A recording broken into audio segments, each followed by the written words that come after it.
Hello friends, આજે ડિનરમાં બનાવી છે મટર કચોરી. તો ચાલો રેસીપી તમારી સાથે શેર કરું. અત્યારે માર્કેટમાં મળે છે તો એકદમ લીલા અને તાજા વટાણાને 1 ચમચી ખાંડ નાખી અને પાણીમાં ઉકાળી લો, જેથી કલર એકદમ ગ્રીન રહેશે. હવે એક સૂકો મસાલો તૈયાર કરવાનો છે. તેમાં સૂકા ધાણા, સૂકા લાલ મરચાં, વરિયાળી અને મરીને અધકચરા ગ્રાઇન્ડ કરી લો.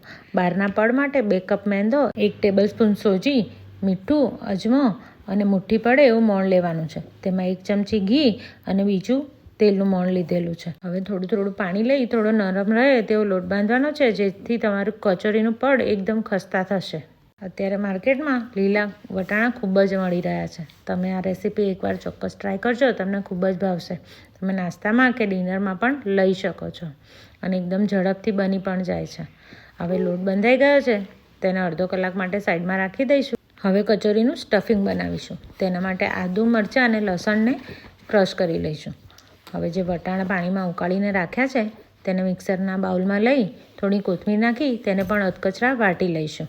હવે એક પેનમાં તેલ લેવાનું છે. તેની અંદર સૌથી પહેલાં સૂકો મસાલો નાખવાનો છે, જે આપણે ગ્રાઇન્ડ કરીને રાખ્યો છે. એ થોડો સંતળાઈ જાય એટલે આદુ, મરચાં, લસણની પેસ્ટ નાખવાની છે. પેસ્ટને પણ થોડી સાંતળી લો. પછી બાફેલા વટાણા જે ક્રશ કરીને રાખ્યા છે તે ઉમેરી દેવાના છે. તેની અંદર હળદર, આમચૂર પાવડર, ગરમ મસાલો, લાલ મરચું અને 1 ચમચી ખાંડ નાખવાની છે, જેથી ટેસ્ટ એકદમ સરસ આવશે. હવે થોડી કોથમીર ઉમેરી અને સારી રીતે મિક્સ કરી લો. વટાણા આપણે પાણીમાં ઉકાળેલા છે એટલે સ્ટફિંગ બનતા બહુ વાર નહીં લાગે.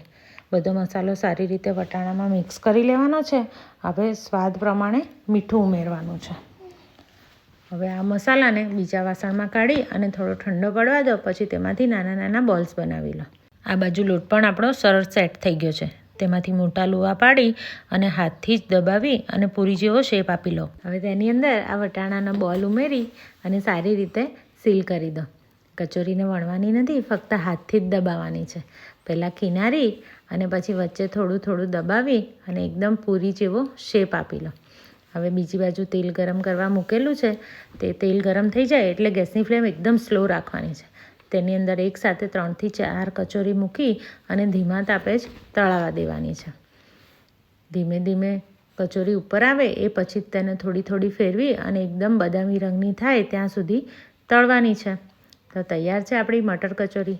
રેસીપી ગમે તો લાઇક, શેર ને કોમેન્ટ જરૂરથી કરજો. Thank you.